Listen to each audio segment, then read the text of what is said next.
Welcome to the Walking Dread podcast, the show that digs into addictive horror stories, nightmares and terrifying tales. I'm Adrian, your guide to the dark side of imagination, And I'm Julia. where we explore ancient curses and modern-day nightmares that'll keep you on the edge of your seat. If you're ready to face your fears and crave a dose of spooky fun, hit that subscribe button and join us as we explore the world of Walking Dread. And don't forget to rate and follow the show. We love hearing from fellow horror enthusiasts. Like you. Exactly. Oh. All right, Julia, tonight's story is one that really got under my skin. It asks a chilling question. What if immortality wasn't a blessing but a curse? We're diving into the everlasting burn, the story of Dr. Evans, a scientist whose quest to conquer death had some monstrous consequences. What really struck me is that her intentions were good, right? She wanted to end human suffering. Absolutely. Dr. Evans was driven by a noble goal, but as we see in so many horror stories, the road to hell is often paved with good intentions. Her ambition ultimately unleashed a nightmare upon the world. Okay, so let's unpack this. It all starts with Dr. Evans's groundbreaking discovery. A mysterious pale flame with the power to cure any disease and grant immortality. Can you imagine the initial reaction? A world without sickness. A world where death itself is conquered. Pure euphoria. I imagine Dr. Evans was hailed as a miracle worker, a modern-day Prometheus bringing the gift of eternal life to humanity. People must have felt like they were on the verge of a utopia. The sources describe this flame as being alive, pulsing, and whispering promises. It's almost like this force had a sentience, a will of its own right from the start. Does that strike you as odd? Definitely. That imagery immediately sets off alarm bells for me. It foreshadows the terrifying turn of events, the fact that this fire, this miraculous cure, was not what it seemed. It's like the story is hinting at a dark side right from the beginning. And here's where things get really interesting and terrifying. The fire wasn't simply curing diseases. It was consuming life itself, turning those it infected into horrifying, burning figures. The miracle cure mutated into a monstrous plague. That juxtaposition of hope and horror is what makes this story so effective. It plays on our deepest fears, the fear of the unknown, the fear of our own mortality. What was supposed to be a solution becomes the source of unimaginable suffering. The story describes the infected as not corpses, but horrifying parodies of life, driven by an insatiable hunger to spread the flame. They become these relentless, ever-burning creatures consumed by the very force that keeps them animated. It's terrifying, but I have to admit there's also a certain tragic element to it. I see what you mean. They're trapped frozen in this horrifying state of existence, their bodies consumed by the eternal flame, driven by primal urge to spread the infection, to fuel their unnatural existence. It makes you question what's worse, death or this twisted form of immortality. And the spread of this everlasting burn is swift and devastating. The sources describe cities turning into infernos, the pale glow visible from space. It paints a bleak picture of a world utterly transformed by this monstrous plague. Humanity wasn't entirely wiped out, though, was it? No, not completely. But the survivors were forced to adapt to a terrifying new reality. A world where they're constantly on the run from the ever-burning outside. Imagine the psychological toll that must take, knowing that at any moment you or someone you love could become one of those creatures. It's a question that haunts the entire story.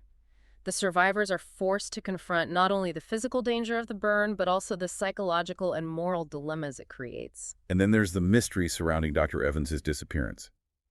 After the initial outbreak, she vanished, leaving behind only her ravaged laboratory and a trail of cryptic notes. It almost adds another layer of horror to the story, this unanswered question hanging over everything. Right, because it makes you wonder what happened to her. Did she succumb to the burn? Did she flee in terror and guilt?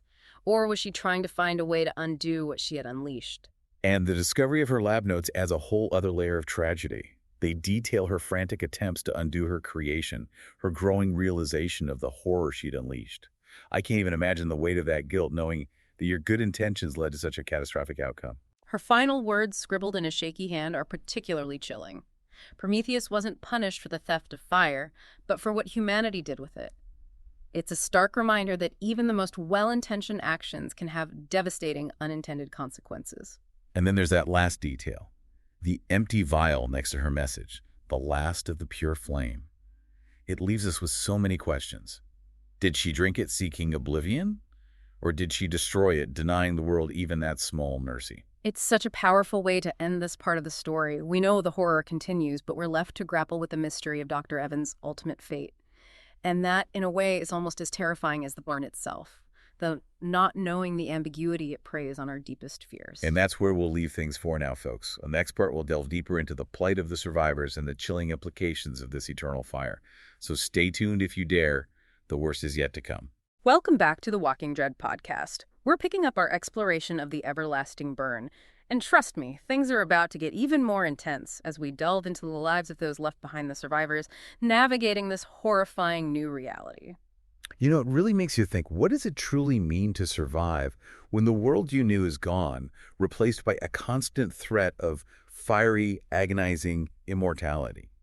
These survivors have lost everything, their loved ones, their homes, their sense of security. And they live with the constant fear of becoming fuel for the ever-burning. The source material describes them as being haunted by the memory of the world before the burn, always looking over their shoulders. How do you even begin to rebuild a life when every shadow, every flicker of light could be a harbinger of that horrifying transformation? Those starvation tactics they've developed sound brutal.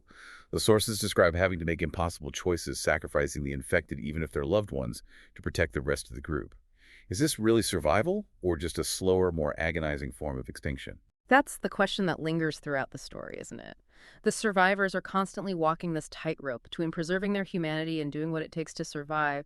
It forces us to confront uncomfortable truths about ourselves. What would we be willing to do? What lines would we be willing to cross if faced with the same unimaginable threat? Imagine having to make that choice to sacrifice someone you care about to the flames, knowing it's the only way to protect others.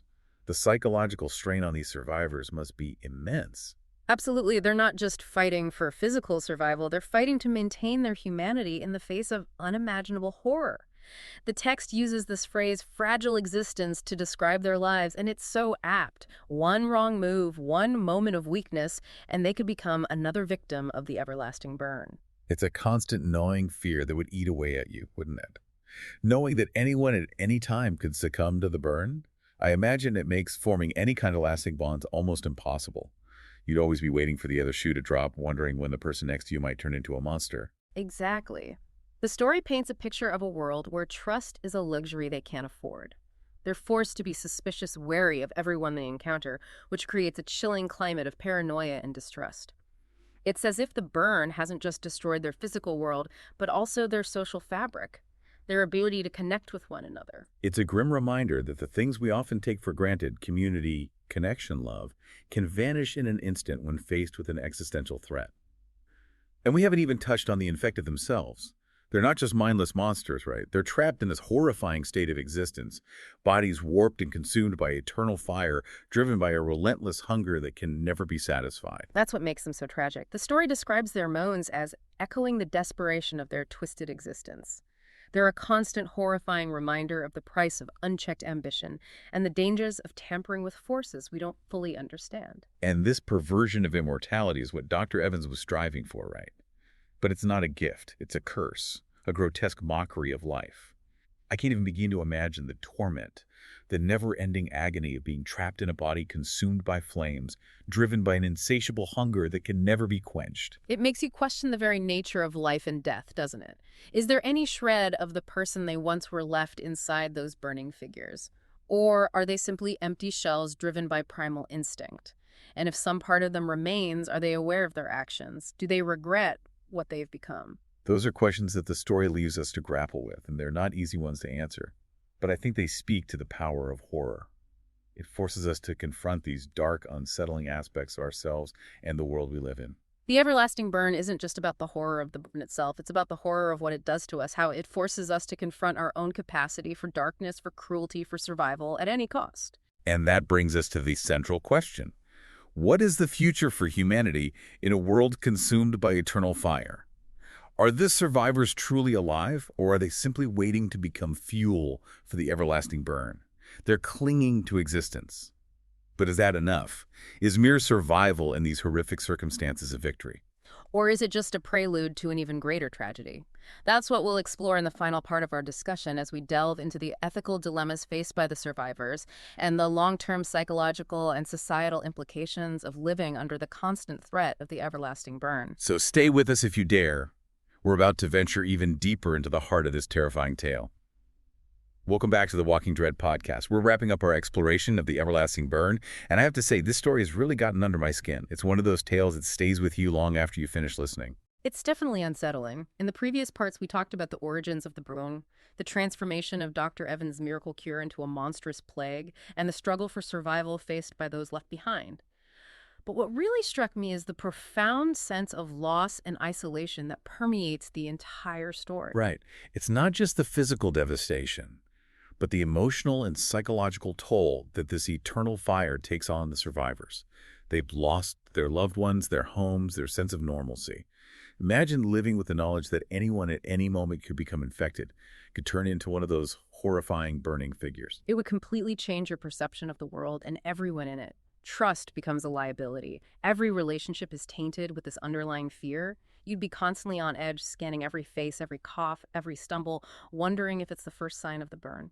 And the story suggests that some survivors have even resorted to taking preemptive measures.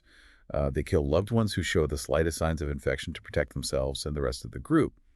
It's a chilling thought, but you can understand the desperation that would drive them to such extremes. Absolutely.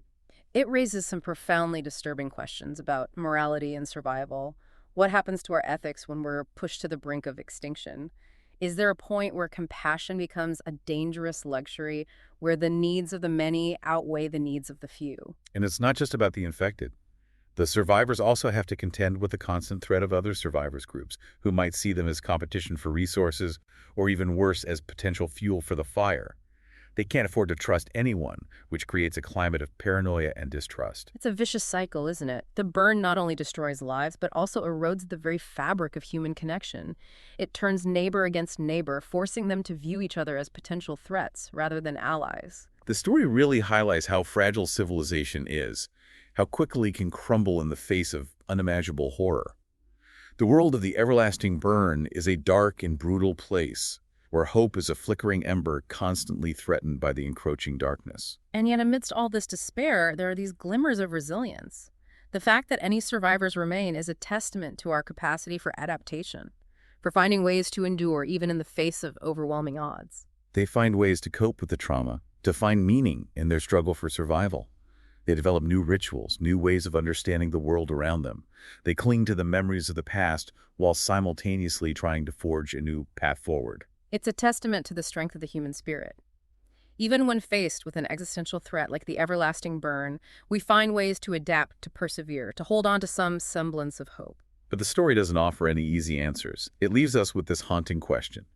In a world consumed by eternal fire, what does it truly mean to be human? What values do we cling to? What lines are we willing to cross? It's a question that each survivor must grapple with, and it's a question that we as listeners are left to ponder. The everlasting burn is a chilling reminder of the power of horror to confront us with our deepest fears, to make us question our assumptions about the world and our place in it. It's a story that forces us to confront the darkness within ourselves, to acknowledge the potential for both good and evil that resides in all of us. And on that chilling note, we come to the end of our exploration of the everlasting burn.